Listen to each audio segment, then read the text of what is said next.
ধরতে পারলে কিন্তু তোমার পিঠের চামড়া থাকবে না। দোকান মালিক আমাকে ধরতে পারবে না। এই রে দোকান মালিক তো চলে আসছে রে। এই টম, তোমরা চোরের মতো পালাচ্ছ কোথায়? হ্যাঁ, তোমরা কি বলেছিলে বার্গারের দাম দিতে না পারলে ঘরের তাল বাসন তোমরা মাইজা পরিষ্কার করে দিবা, কিন্তু কি করছো? তাল বাসন কয়েকটা ভাঙিয়ে দিয়া তারপর বের হয়ে আসছো। আবার আসার আগে কি বলছো যে আমাদের বার্গার নাকি ভালো না। পচা, তোমার সামনে আমি দেখাচ্ছি, এই দেখো। পচা হলে এই বার্গার আমি খাচ্ছি কি করে? বার্গারটা কত মজা লাগতাছে রে ভাই, বলে কারে বোঝাবো। ইসরে বার্গারটা আমার সামনে খাইতেছে। এইটা দেখে আমার জিহ্বার পানি টলটল করতেছে রে ভাই। কি টম, আমার বার্গার খাওয়া দেখে তোমার জিহ্বার পানি চলে আসছে তাই তো? তার মানে বুঝতে পারছো আমাদের বার্গার ভালো।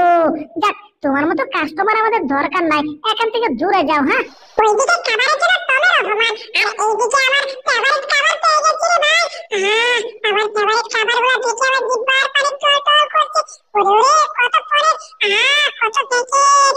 একটা প্যাকেট চুরি করতে পারলে অন্তত 15 দিন আমার খাওয়া চলে। তাড়াতাড়ি ভিতরে যাই কি রে, ফুট করে উঠো দিতা। এই ভিতরে যাওয়ার সঙ্গে সঙ্গে ফুট করে উঠো। এবার একটু দে তো। আমার ফুট করে উঠো। আমার পিছনে যেতে হচ্ছে, এই ফুট শব্দটা ভালো করে দেখতে হচ্ছে। ও ও কত মজা লাগে রে। একবার সামনে যাই, একবার পিছে যাই। আরে গানি ভীষণ মজা পাই, কারণ সামনে গেলে ফুট শব্দ করে আর পিছনে গেলে ফুট শব্দ করে। চন্দুলি সাইডি শব্দ করতেছে যে হাতে পাড়া তুলে আগে দেখি তো এখানে ফুট শব্দ হচ্ছে না, সিগন্যাল দিচ্ছে না। এখানে সিগন্যাল করছে, ওই দিকে গেলে ফুট শব্দ করে আর ভালো লাগে। ম্যাডাম চলে আসছে রে, দোকানের মালিক ম্যাডাম। চলে এটা তো আমাদের ওই চালা যেটা মনে হয় বাইরে থেকে মেরে চলে আসছে। তাড়াতাড়ি এটাকে ধরে এটাকে যেখানে ছিল সেখানে রেখে আসছি। নাহলে আমার বাইরে যদি একটা দেরি কম পাই, আমি তো কম বিক্রি করতে পারবো। কি ব্যাপার, এই মহিলা আমাকে কোথায় রাখতেছে? মনে হচ্ছে আমার আশেপাশে অনেকগুলো জেরি আছে, মানে সবগুলো কেউ না, কিন্তু আমি যে বাস্তব সেটা কেউ বুঝতে পারে না। দেখি তো কি দিয়ে গেছে কিনা। গেছে এটাই সুযোগ। এই তো বেলুনগুলো দেখা যাচ্ছে, এগুলো দিয়ে এখান থেকে লাফ দিয়ে কোনো মতে নিচে নামতে হবে আগে, আর বাকিটা আমি পরে দেখছি। ওয়াও, নিচে নামলাম না, আমি তো উপরে উঠে যাচ্ছি। ভালোই লাগতেছে, আমি ঘুরতেছি শূন্যকার হাওয়ার মধ্যে। আমি হাওয়ায় উড়ি উড়ি রে, বেলুন দিয়ে নিচের দিকে তাইয়া আছে। দেখে নাই আমারে, আমি ম্যাডামের দিকে চাল করি রে। ওরে এদিকে পরের দিকে চাল করি। আমাকে পেনের সাথে পেঁচিয়ে ফেললো রে। ওরে বেলুনটা পেনের সাথে পেঁচিয়ে গেল। ওরে বাবা রে, কি ব্যাপার, জেরির আওয়াজ শুনলাম মনে হয়। ওরে জেরি আসছে, জেরি আমার নাকটার মধ্যে এসে পড়ছে। ওরে জেরি বাচ্চা, তোরে পাইছি রে। তুই এখন আবার পালাচ্ছিস কোথায়? ওই জেরি বাচ্চা, আবার তুই কোথায় পালাচ্ছিস? দাঁড়া, কইতাছি। এই পিচ্চির বাচ্চা পিচ্চি এত স্পিডে দৌড়ায়, তাকে ধরতে হলে 10 লাখ টাকা দামের হুন্ডার কিনে তারপর ধরতে হবে। এই পিচ্চিটাকে টমের ভাই টুকির দিকে অনেকক্ষণ লুকিয়েছিলাম, দেখি তো এখন টম কোথায় আছে। টমকে কোথাও দেখা যাচ্ছে না, তবে মনে হচ্ছে এখানে কেউ।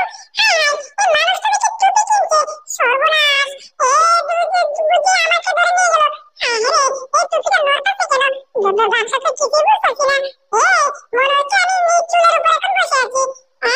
কি সর্বনাশ, তারপরে টুপিটা দেখি তো কোথায় আছি। আছে ঠিক জায়গাতে, কিন্তু আশেপাশে টম কোথাও আছে কিনা।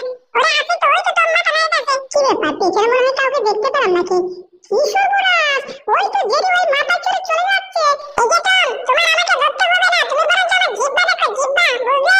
আমাকে আর ধরতে পারবে না, আমি গেলাম। দাঁড়া জেরি, আমি এখনই আইতেছি তোকে ধরার জন্য। তুই ওই চেরা বেটা মাথায় করে তুই কোথায় যাবি? বেটা দাঁড়ান, আমি তোর মাথায় ওই জেরি পালাচ্ছে। দাঁড়ান দাঁড়ান দাঁড়ান, এই যে ধরছি। এবার বের হ জেরি। ওরে আমার কি মাইর দিল রে।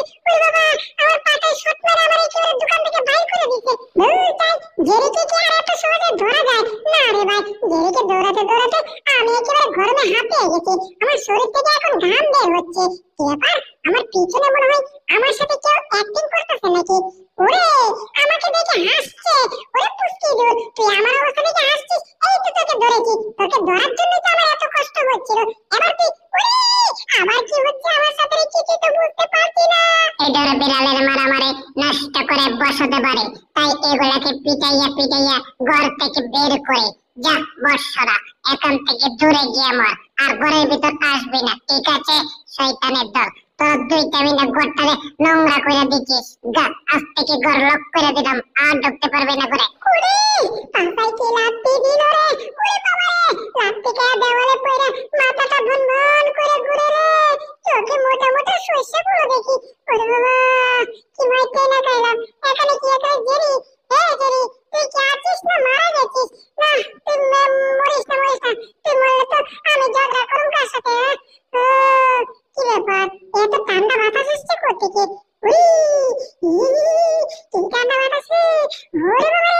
জমি গেলাম রে। হুই, চল শোনো, আজ থেকে তুমি আমি বন্ধু হয়ে গেলাম। আর যারা আমাদেরকে এত কষ্ট দিয়েছে, মনে করো তাদের বিষয়ে আমরা যুদ্ধ ঘোষণা করলাম। এখন আমরা বুদ্ধি বের করবো আর ওদেরকে শাস্তি করবো। বুদ্ধি নাম্বার 1, সুপার গ্লোর মতো কালা কাটালো। এই জিনিসটাকে আমি এখানে লাগিয়ে দিচ্ছি। আর ধীরে তুমি ওই পাহারাদারকে দৌড়াইতে দৌড়াইতে এখানে নিয়ে আসো। বাকিটা পরে হচ্ছে। বাকিটা তো ইতিহাস হবে। আর সেই ইতিহাসটা আমি ঘটাবো। দাঁড়াও টম, আমি ওই পাহারাদারকে এখনই ডেকে আনছি। এই পাহারাদারকে হাত চালাতে হবে। এইবার ডাক দিতে হবে পাহারাদারকে। এই পাহারাদার বাচ্চা, তুই কি আমাকে ধরতে পারবি? পারলে আয় দেখি। কি ব্যাপার, আমার কি কে পাহারাদারের বাচ্চা বললো নাকি? আরে জিরে একা এনে এমন করতেছে কেন? এই পাহারাদার, তুমি আমার জিব্বা দেখো, জিব্বা। কারণ তুমি তো আমাকে কোনোদিনও ধরতে পারবে না। যদি ধরতে পারো তাহলে দৌড়ে আসো আমার পিছে পিছে। কে তোর এত বড় সাহস? 1 মিনিট দাঁড়া, আমি 2 মিনিটে আইতেছি তোকে ধরতে। এই টম, শুনতে পাচ্ছ না? তুমি এখান থেকে তাড়াতাড়ি সরো, পাহারাদার এই দিক দিয়ে আসছে। এই টম, তাড়াতাড়ি এখান থেকে সরো, ওই দিকে পাহারাদার আইতাছে। আরে তাইলে আমি তাড়াতাড়ি লুকাই, পাহারাদার আইলে আটকে দেবো। আর আটকে গেলে আমরা ঘরের ভিতর গিয়ে ঢুকতে পারবো। আহো পাহারাদার, আহো, এই তো আইতাছে। 1 2 3 পড়ে গেছে কান্দে। এবার তুমি কান্দে। ওরে বাবারে, এটা আমি কোথায় আটকে গেলাম? হায় হায় রে, এরা চালাকি করে আমাকে আটকাইছে। এই সর্বনাশ, এরা আবার কোথায় যাইতেছে? এই চাইছে রে, ওরা ওইদিকে যাইতেছে কেন? হায় হায়, তাড়াতাড়ি পাটা বের করতে হবে। মারতাম, এইয়ো। ওরে বাবা, কিছুতে বের হতে পারতাছি না। ওরা তো আবার ঘরের ভিতর ঢুকে পড়লো। এই পাহারাদার দেখো, আমি ঘরের ভিতর ঢুকে পড়েছি। এই সর্বনাশ, ওরা তো ঘরের ভিতর ঢুকে গেল রে বাবা। আমার ভীষণ রাগ হচ্ছে। এখন কি করি? মারো লাভ। ইয়াহু, ওরে দিছিলাম তো লাভ, কিন্তু জুতা তো আইছে রয়েছে। কি সর্বনাশ, জুতার জায়গায় জুতা রয়েছে। এখন আমার মোজাগুলো মনে হয় এখানে আটকে গেছে। এখন আমি কি করি রে বাবা? এখান থেকে তাড়াতাড়ি বের হতে না পারলে ওইদিকে ওরা ঘরের ভিতর সবকিছু এলোমেলো করে দিবে।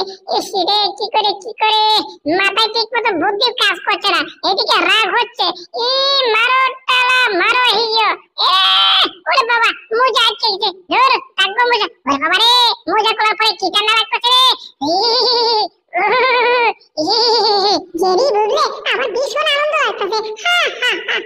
এরে তো হাসি বন্ধ করে পিছে তাকাও আর পালা। ওরে তুমি হাসতে থাকো, আমি পালাই। চাপা জাতি জান্নাত। কি রে, জেরি কি দিকে কেমন করে দৌড়ে পালালো? মনে হচ্ছে পাহাড় আয় পড়তেছে। কাম সারতে রে। এখন আমি তাকে আমারও পিঠে তক্তা করে লাগবে। ওরে বাবা রে, তাড়াতাড়ি পালাই। কোন দিকে পালাই? এখানে বুলডগ, যদি বুলডগের শরীরে আমার একটু টাচ লাগে রে ভাই, আমার আর রেহাই নাই। চুপ চুপ থাকো, চুপ। আর এখানে তাড়াতাড়ি লুকিয়ে পড়ো। ওই যে দেখো, তোমার লুকানোর জায়গা পেয়ে গেছি। ওই যে মহিলার কাপড়টা আছে না, ওটার পকেটটা অনেক বড়। এটার ভিতরে তাড়াতাড়ি লুকিয়ে পড়ো। মানে ওই মহিলার পকেটে লুকালে তোমাকে কেউ ধরতে পারবে না। আরে বাবা রে, তাড়াতাড়ি লুকাও। আরে ওইদিকে না যেয়ে তাড়াতাড়ি পকেটে ঢুকে পড়ো। এই তো হয়েছে। কিন্তু লেজটা তো তোমার বের হয়ে গেছে। মালিক যদি দেখে ফেলে, তোর মালিকটা পাহারাটা যদি দেখে ফেলে, তো তখন কি হবে? কি ঠান্ডা লাগে রে। কি ব্যাপার, এখানে তো টম এন্ড জেরি আসছিল। এই জেরি লুকাইলো হঠাৎ, তার মানে টম আশেপাশে কোথাও আছে। এই তো পেয়ে গেছি, টমের লেজ বের হয়ে আছে। এই যে, বের হয়ে বইতেছি। ওরে বাবা, এই মহিলা এভাবে লাফ মারছে কেন? হ্যালো ম্যাডাম, আসলে আপনার পকেটে একটা বিড়াল আছে, বিড়াল। আমি বিড়ালকে টান দিচ্ছি, আপনার পকেট টান দেয় নাই। আবার আমাকে পকেট মার বাইবেন না। আমি এখানে পাহারাদার, বুঝছেন, মানে সিকিউরিটি গার্ড। ওই টম বিড়ালটা আমাকে ওখানে দুষ্টামি করে মানে আটকায় এখানে এসে আপনার পকেটে লুকাইছে। বুঝলেন আমার কথা? বুঝলেন না বুঝলেন নাই। এখন আছে বিড়ালটাকে আমার হাতে দিয়ে দেন ভাই।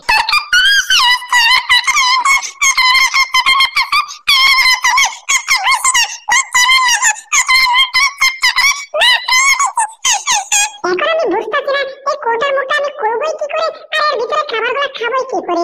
মাথা ঠিক মতো কাজ করছে না। এইদিকে আমার পেটে অনেক ক্ষুধা, আর ওইদিকে জেরি কত মজা করে খাবারগুলো খাচ্ছে রে বাবা। জেরির খাওয়া দেখে তো আমার ক্ষুধা আরো বেশি লেগে যাইতেছে। এইদিকে জিহ্বার পানি তো অলরেডি টলটল করে পড়তেছে রে বাবা। না, জেরির খাবার দেখে লোভ লাগায় আমার কোনো লাভ নাই। বরঞ্চ আমি এই কোটার মুখটাকে খুলি, তাহলে যদি লাভ হয়। মারতাম, হেইয়ু, আরো জোরে, হেইয়ু। আমি বার্গারের সাথে আবার কফিও খাই। ব্ল্যাক কফি ভাই, কফি খাই আমি বার্গারের সাথে ভাই। ওরে, এই কোটা কইছে রে। কোটা কেন আমি কোলা দেই? ওইদিকে জেরি কি খাবার তাই না খাইতেছে রে ভাই। এই যে আবার কফিও খাইতেছে, ওইদিকে বার্গার খাইতেছে। তাড়াতাড়ি কোটার মুখটা না খুললে আমার খাইতে দেরি হয়ে যাবো। ওইদিকে জেরি খাওয়াতে চলে খেতে আমার জিভে মানে দেখতে শেষ হয়ে যাবো।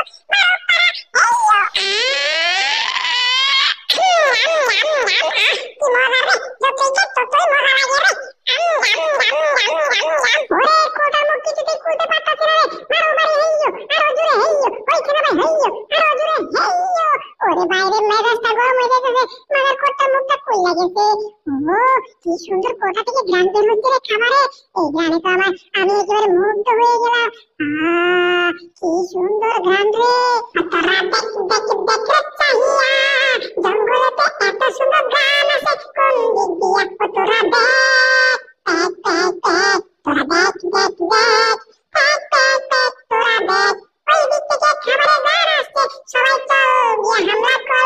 এইবার কবজি ডুবে খাওয়া শুরু করবো। কি রে কেমন জানি কোন দিক থেকে একটা আওয়াজ আসছে, মনে হচ্ছে হঠাৎ করে ভূমিকম্প শুরু হয়ে গেছে।